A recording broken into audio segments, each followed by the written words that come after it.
Boa noite. Boa noite, bom dia, boa tarde. Boa madrugada, porque vai estar gravando, né? Então vai ter vários horários. Vão ver, a gente fala boa noite para vocês, mas tem mais gente que vai ver outros horários, né? Quem sabe algum de vocês vai querer ver de novo, né? Para discutir alguma coisa, quem sabe. Nós vamos falar hoje sobre o capítulo 23, que é o capítulo chamado Moral Estranha. Quem que daqui já deu uma lida no Evangelho? Quem que lembra vagamente desse capítulo 23? Levanta a mão. Não? É o capítulo Moral Estranha. O nome dele é Moral Estranha porque é um capítulo estranho. Estranho porque ele fala coisas que a gente não quer muito ouvir. Por isso que a gente fala que... Quer dizer, não somos nós falando que o capítulo é Moral Estranha. Moral Estranha foi o nome que o Kardec deu, com orientação dos espíritos, tá? Não somos nós que estamos interpretando. O capítulo é o 23, Moral Estranha. Mas, assim, ele é um capítulo que trata de questões que a gente, no primeiro momento, acha, não deve ser bem isso que Jesus quis dizer. Jesus deve ter dizer outra coisa. Não deve ter sido essa a intenção.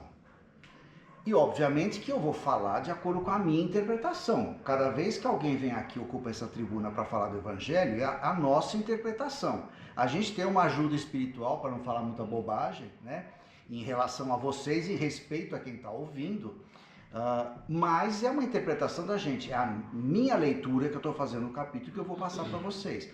Por isso que sempre a gente indica que vocês leiam o capítulo depois, para fazerem as suas interpretações, as suas conclusões.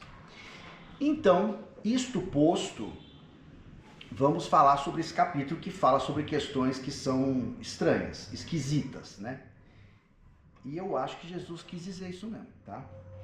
Primeiro, aquele item, são vários itens. Nós vamos falando dentro do nosso prazo aqui alguns aspectos que a gente acha interessante. Primeiro é aborrecer pai e mãe. Então, um trechinho fala assim: e se alguém vir a mim e não aborrece a seu pai, a sua mulher, a sua mãe, a seus filhos, seus irmãos e ainda a sua mesma vida, não pode ser meu discípulo. E vai por aí. Tem umas traduções que falam assim, odiar os seus familiares. Nessa nota aqui, nessa tradução, tem uma nota do tradutor dizendo que eles preferem essa tradução do amar menos, melhor do que odiar, porque a palavra odiar pode dar um sentido um pouquinho mais contundente. E a ideia que parece que Jesus quis dizer, e que um dos discípulos também falou, que foi o texto de Mateus. Traduzindo de Mateus, vem essa história do amar menos. Tem mais sentido do que odiar. Você não tem que odiar os seus pais, os seus entes queridos para seguir Jesus. Mas você deve amar menos. Mas como? Jesus falou sobre amar ao próximo, falou de honrar pai e mãe, então é incoerente? Não. O seguir Jesus não é seguir a pessoa de Jesus. Não é Jesus não era uma pessoa que a gente entenda que ele queria as pessoas seguindo para ficar batendo palma para ele. Jesus está em outra dimensão de elevação. O que Jesus trouxe foi um modelo. Ele falou, sou o caminho, a verdade e a vida, ninguém vai ao Pai senão por mim. Não é que tinha que passar por ele para chegar a Deus, é que Jesus deu as dicas e deu um caminho. Então, seguir Jesus significa amar menos outras pessoas. Não deixar de amar, mas amar menos. Porque Jesus representa uma coisa de amar ao próximo, representa a ideia do amor universal. Não o amor com pessoas próximas da gente. Ele transcende esse amor. Claro que nós vamos fazer a experiência do amor praticando com as pessoas que estão próximas a nós. É o nosso próximo mais próximo. Mas a ideia da evolução, a ideia do espírito em evolução é o amor universal, é amar a todos. Esse é o caminho que Jesus quis dizer. Porque muitas vezes, nós para defendermos uma pessoa próxima que fez alguma coisa errada, a gente acaba errando junto. E o que é certo. Jesus falou isso. Jesus fala isso eu anotei em Mateus 5,17. Que seja o seu falar sim, sim, não, não.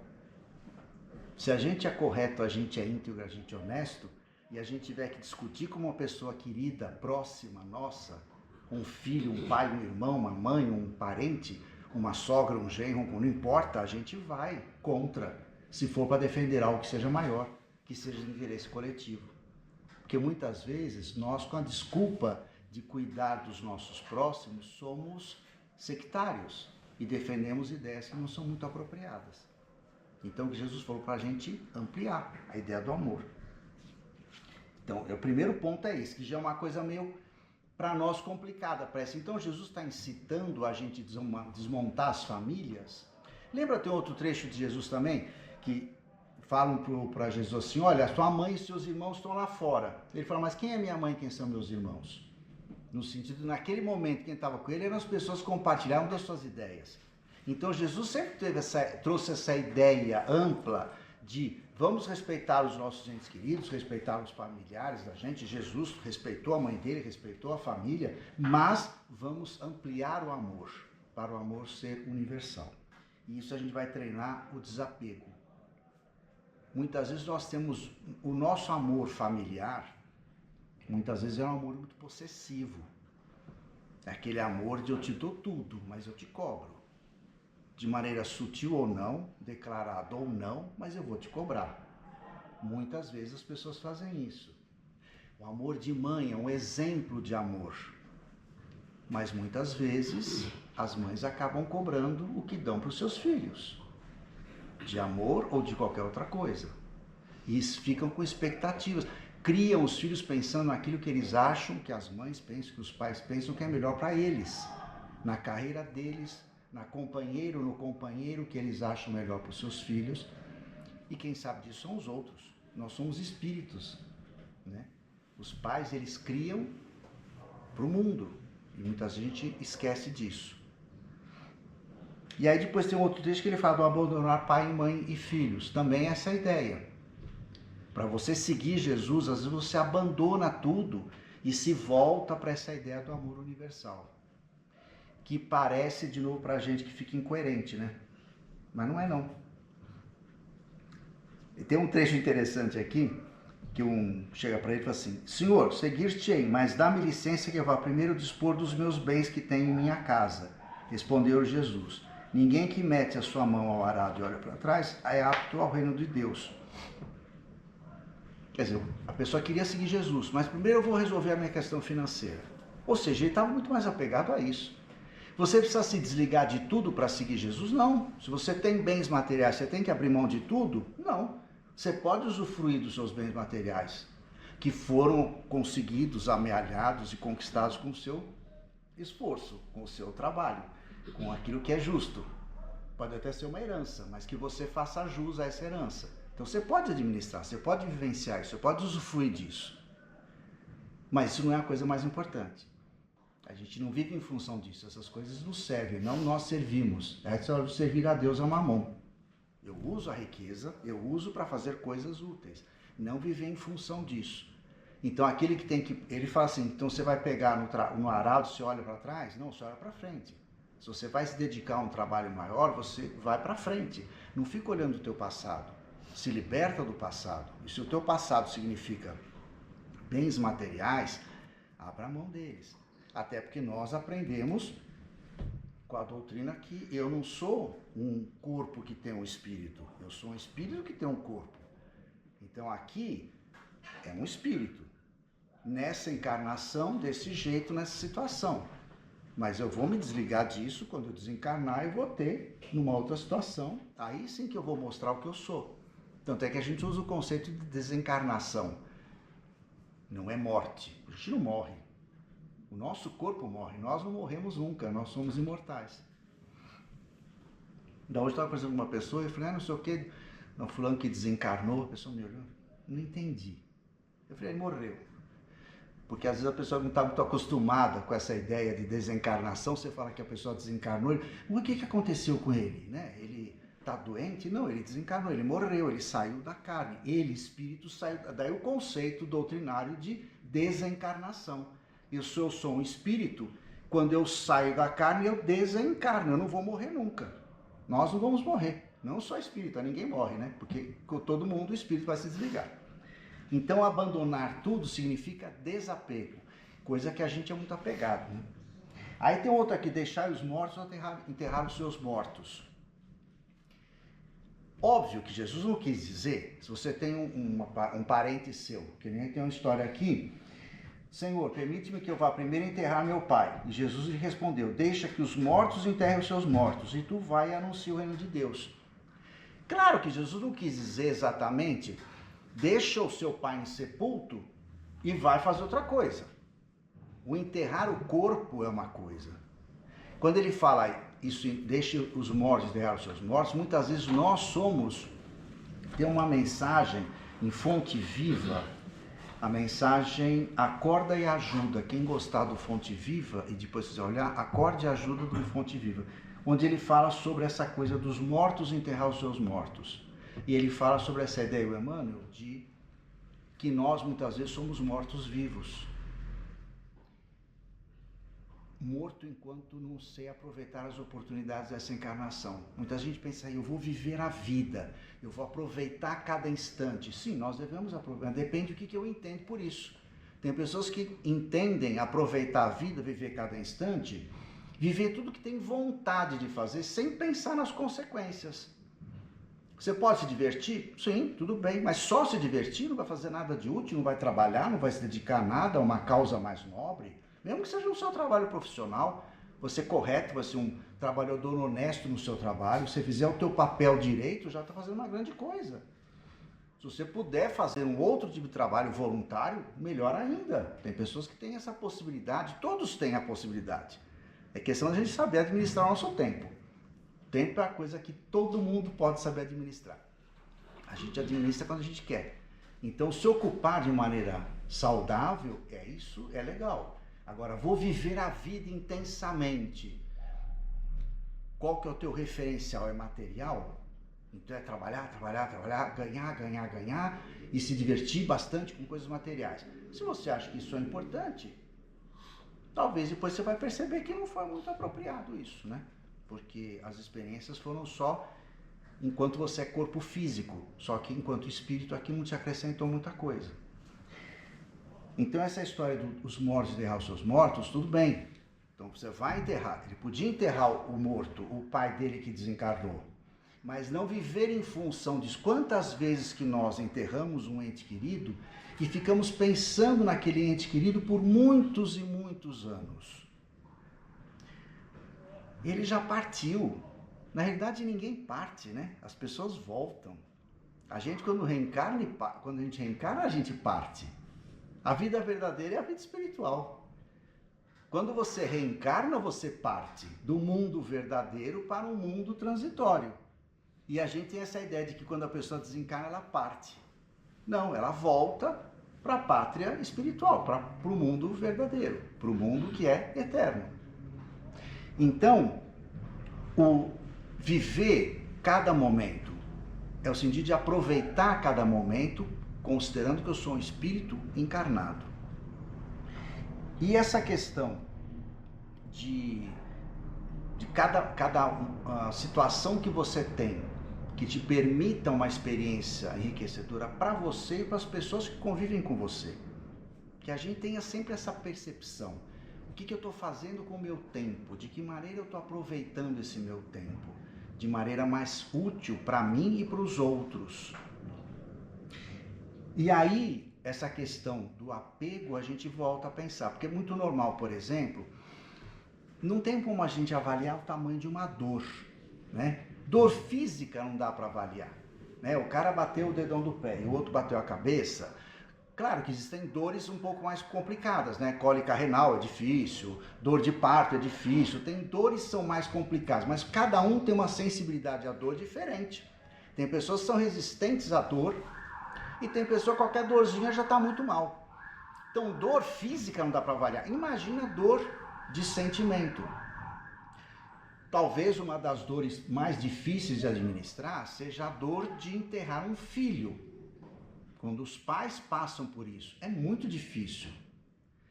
Mas na realidade, aquele espírito não morreu.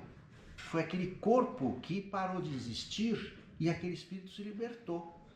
A gente aprende na doutrina que não existe morte, existe um passamento. O próprio no Livro dos Espíritos, quando Kardec fala de desencarne, ele fala do passamento, é o momento do desencarne. Então, quando a pessoa desencarna, você não perdeu os vínculos. A doutrina nos ensina isso. Então, essa dor, que aparentemente é muito difícil, ela é momentânea. Ah, mas você vai ficar com saudade sempre. Claro, se é uma pessoa querida que desencarnou, você vai lembrar sempre dela. Isso é saudável. A lembrança é saudável. Você não vai chegar num velório, às vezes espírita tem essa mania, né? Aquele que aprendeu que morte não existe, aí chega num velório e tem lá a mãe que enterrou o filho, ou uma pessoa que enterrou a mãezinha, que uma morte imediata, rápida, um desencarne que foi abrupto. Você chega e fala assim, não pode chorar, você está chorando, está fazendo mal para o espírito, você não pode, não, que é isso, deixa a pessoa chorar. Gente, isso é falta de caridade, deixa a pessoa administrar o luto dela. Dá colo para a pessoa, não fica falando, não vai recitar todos os ensinamentos doutrinários naquela hora. Dá carinho, dá amor, dá compreensão.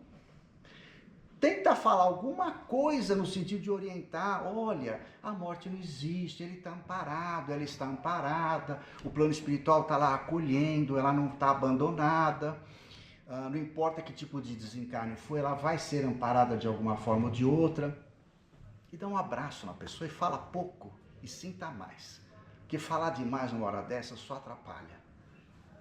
Mas, na medida do possível, se a pessoa fica passando muito tempo e está com a mesma dor, aí você vai devagarinho, homeopaticamente, se você tem contato com a pessoa, você vai falando para ela que a morte não existe, que a vida é verdadeira, que a vida é permanente, que você está numa outra dimensão, e vai consolando a pessoa, com carinho, com amor. E para a gente administrar isso, a gente entender. E quando acontecer com a gente poder dar o exemplo para os outros. Porque às vezes, até no meio espírita, eu já presenciei muitas vezes assim, pessoas que teve um desencarne de um parente muito querido, e a pessoa administrou isso com muita naturalidade. E outras pessoas cobraram, nossa, mas ela nem chorou. O filho morreu e ela não chorou. Ué, ela não chorou, porque ela entendeu que o filho não morreu. E não é porque era uma mãe desnaturada, não. Era uma mãe que amava o seu filho e cuidava do seu filho. Mas ela continua amando, ela sabe que ele não morreu. E outra, também numa espírita, não sei o que administra de uma outra forma e se revolta. Então você não vai brigar com uma e nem com outra. Você vai entender, cada uma administra de um jeito. Porque a gente tem uma maneira de julgar as pessoas muito grande. A gente tem que tomar cuidado com isso. É o meu referencial. Como que eu administro isso? É de um jeito. Cada um administra de uma forma diferente. Mas a doutrina nos ensina que não existe a morte. O que existe é uma passagem para outra dimensão, de libertação. Então que a gente possa ir orientando as pessoas e a gente orientar a nós mesmos, para quando a gente passar por uma situação dessa, de um desencarne de uma pessoa muito querida, a gente saber que não houve uma morte. As ligações afetivas não se perdem, elas permanecem. As afinidades continuam, o amor continua. Ele não rompe, os laços não se rompem com o desencarne. Eles se fortalecem, você não tem mais aquela questão física da presença, mas você tem o sentimento. E você vai administrando isso e vai entendendo isso. E aí que a doutrina consola, que a gente entende. Além do que depois você tem a possibilidade das comunicações. A gente não tem uma comunicação numa entidade aqui? É uma pessoa que desencarnou há algum tempo e vem falar e dar um testemunho sobre o assunto que a gente está conversando ou sobre uma experiência que essa pessoa viveu quando estava encarnada. Então é a prova que a morte não existe. E os nossos entes queridos vão passar pela mesma situação. Só não vou ficar chamando a toda hora, né? Pedindo para aquele que desencarnou, porque deixa ele em paz, né? Ele está em outra dimensão, fazendo outras coisas, aprendendo outras coisas, né? E para concluir, tem um pedacinho aqui que é aquele que não vim trazer a paz, nem mais a espada. Que também é uma coisa forte, né? Nossa, Jesus não veio trazer a paz. Jesus veio trazer a paz. Jesus encarnou o amor. Só que ele levantou... É só a gente ver um pouquinho da história de Jesus, né? Ele falou coisas que ele levantou contra ele uma ira de pessoas muito poderosas. Jesus foi crucificado por causa disso. Porque as pessoas do povo entenderam Jesus e gostavam muito dele. Quem não gostava dele eram os poderosos. Tanto os judeus poderosos quanto os romanos poderosos. Porque os que não eram, que tinham uma outra visão, amaram Jesus e entenderam a proposta dele. Mas quem estava no poder, qualquer tipo de poder, não gostou. Jesus falava sobre igualdade. Todo mundo é igual. Jesus não tinha preconceito nenhum. Jesus conversava com todo mundo. Conversava com romano, com judeu, com estrangeiro, com mulher, com prostituta. Para ele não tinha diferença nenhuma. Ele via seres humanos. Então, ele levantou contra ele uma ira muito grande de muitas pessoas, as ideias dele. Tanto é que até hoje, 2000 anos depois, quantas pessoas falam coisas horríveis em nome de Jesus? Porque Jesus falou isso. Em que contexto ele falou isso? E as ideias que ele trouxe vão levantar essa disputa de interesses. Mas porque a gente não entende o que Jesus quis dizer. O principal que Jesus falou, vamos nos amar, nos entender e nos respeitar. Agora, se eu começo a falar muito isso para umas pessoas que não amam e não respeitam as outras, elas vão brigar comigo. E aí, eu vou ter que me colocar. E aí vai ter uma discussão. Nesse sentido que Jesus não trouxe a paz, mas a espada. Porque as ideias dele, elas iam contra aquilo que é muito forte que a gente tem. Egoísmo, vaidade e orgulho. Os três estão sempre de mãozinha dada, um com o outro, né? Se a gente não fosse tão egoísta, tão vaidoso, tão orgulhoso, a humanidade teria, nossa, saltado séculos, né? Isso a gente vê no dia a dia, no trânsito, na rua, na entrada, em qualquer momento. É o orgulho, o egoísmo e a vaidade. Se a gente lidar com isso e controlar isso, nós vamos estar muito melhores. Nós vamos estar em paz com a gente e com as pessoas à nossa volta. Então eu entendo que Jesus, ele não queria que as pessoas brigassem, mas ele trouxe ideias que levantaram discórdias e disputas entre pessoas que não queriam abrir mão do seu poder em qualquer nível que fosse. Por não entender Jesus, é que teve essas complicações todas. Então foi ele que trouxe, não por vontade dele, mas por uma interpretação equivocada, pelo apego que as pessoas têm a todas as coisas. Nós temos ainda muitas coisas. Quantas vezes nós brigamos por bobagem? E por coisas sérias não brigamos. Para defender uma pessoa que está sendo ultrajada, a gente se cala. Agora, para defender uma bobagem de um privilégio nosso, a gente fica bravo, né? Levanta a crista, enfrenta o mundo, porque ele ousou me enfrentar, me desacatar, né? Então é para a gente repensar muito isso. Jesus é um grande modelo. A gente está tentando entender Jesus até hoje, né?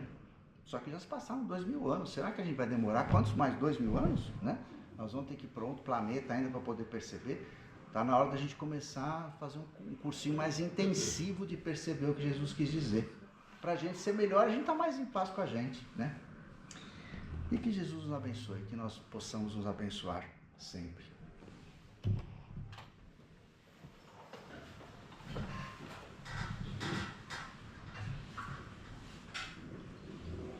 Que Jesus nos abençoe nesta noite tão singela, agradável para todos nós, nesse ambiente fraterno, acolhedor, amigo, em que podemos desfrutar da companhia de todos vocês, irmãos queridos em Jesus. Com muita gratidão, eu venho me dirigir a vocês com o único propósito de comentar também em cima desse capítulo do Evangelho segundo o Espiritismo, intitulado A Moral Estranha. É uma reflexão que foi trazida nesse capítulo tão importante para não deixar dúvidas quanto à integridade dos ensinamentos de Jesus. Os espíritas, dizemos assim, responsáveis, levaram adiante esse comentário porque toca-nos profundamente pensar que nosso Mestre amado Jesus pudesse ter pensamentos que trouxessem a desordem para um convívio familiar, por exemplo, que incitasse, né, um certo distanciamento ou controvérsias que viessem denegrir a imagem de alguém, o pensamento, as atitudes. Com certeza não foi com esse propósito, nós sabemos, porque já muito estudamos esse capítulo, há muito tempo, já estamos conscientes, né, da proposta de Jesus entre nós, que é o seu evangelho de amor, sim, e que ele mesmo nos alertou que o Consolador prometido viria para restabelecer as coisas nos seus devidos lugares, porque quando esteve entre nós ainda éramos crianças que não podíamos ainda compreender tudo na íntegra, né, do que ele veio nos trazer. Ele também sabia disso, mas lançou a sua semente e o seu verbo de amor, que até hoje nos sustenta, nos alimenta, e nós fazemos o nosso esforço para compreender as suaves palavras de amor que ele trouxe para nós e continua alimentando os nossos pensamentos, porque ele vive entre nós, ele vive conosco. Então, irmãos queridos, é uma reflexão, sim, que devemos fazer quando estamos em busca desse conhecimento grandioso, desse conhecimento transformador, que é diria assim, a nossa reforma íntima, a nossa transformação pessoal, porque podemos apenas mudarmos a nós mesmos, né? E quando recebemos informações tão preciosas como essas, que o Evangelho nos traz, temos a obrigação, sim, de sustentarmos aquilo que acreditamos, aquilo que vai fazer com que outras pessoas se beneficiem da ideia, da propagação dessa ideia, através do nosso conhecimento, através das nossas atitudes, que devem mudar o nosso caráter, né?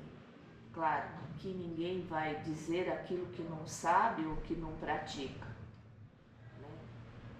Nós sabemos que há um espaço entre a concepção do ensinamento, a reflexão e o desenvolvimento através das ações, né, daquilo que aprendemos. Então nós temos plena consciência de que não vamos nos transformar de hoje para amanhã, mas vamos nos transformar e devemos nos transformar, para que as palavras não fiquem apenas mortas, né? Como foi dito aqui, o morto-vivo, né? Aquele que apenas ouve, mas não compreende, não pratica, né? Não se transforma. Queridos, é tão gostoso a gente receber esses ensinamentos que nos tocam profundamente e vai nos transformando. Tenho certeza que todos vocês que estão aqui hoje ouvindo, muitas sementes foram lançadas, como Jesus fez, né?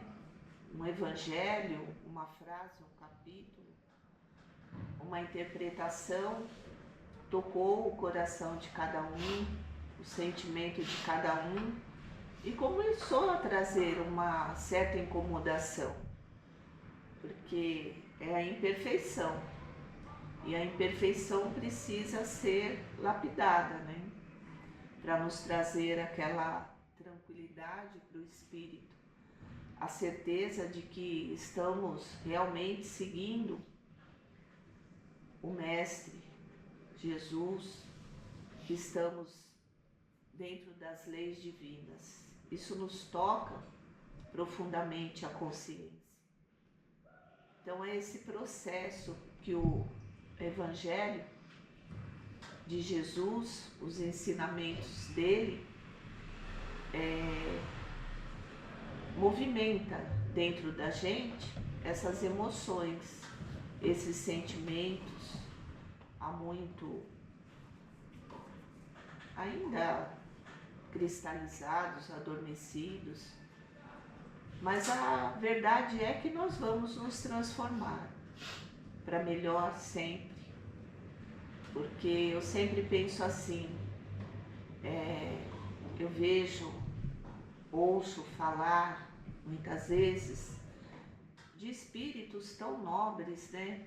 Como Jesus, como seus seguidores, aqueles que vieram em missões para colaborar no reino de Deus, pessoas também comuns, que a gente pode não conhecer pelo nome, o sobrenome, mas eu vejo que se transformaram, brilham, né? Uma palavra tão doce, uma palavra que traz esperança, reconforto, calma, alegria, certeza de vida, certeza de uma esperança imortal, né? Daqui vamos partir para uma morada nova, a vida após o desencarne, né?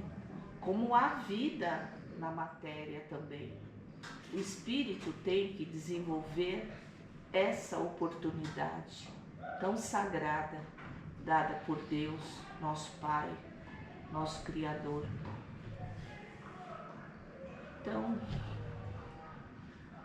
é importante, é muito importante as leituras, né? Espíritas, em especial. Somos espíritas, temos que conhecer tudo, mas profundamente. Esse conhecimento espírita, ele nos transforma, transforma o mundo, transforma as pessoas, o nosso entorno, a nossa volta. Não tenham preguiça, né, de folhear um livro, seja por que meio for, digital, as folhas, as páginas, tão belas, tão bem escritas, por médiuns tão responsáveis, por espíritos que trouxeram o seu conhecimento até nós e puderam transformar os nossos corações. Meus irmãos, obrigada por me ouvirem, por essa oportunidade de estar aqui com vocês, aprendendo também e sendo abastecido por esse amor que eu vou levar comigo nessa reunião pública de Evangelho, nessa casa tão acolhedora e tão singela. Que Jesus abençoe a todos. Boa noite.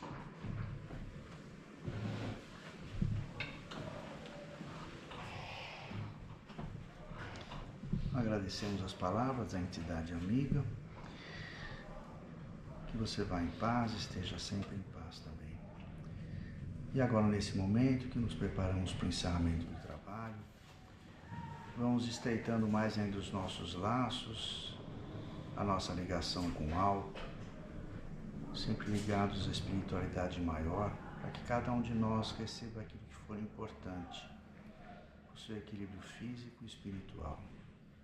Que nós possamos estar bem e que possamos compartilhar tudo que recebemos nesta casa com as pessoas que viemos a encontrar.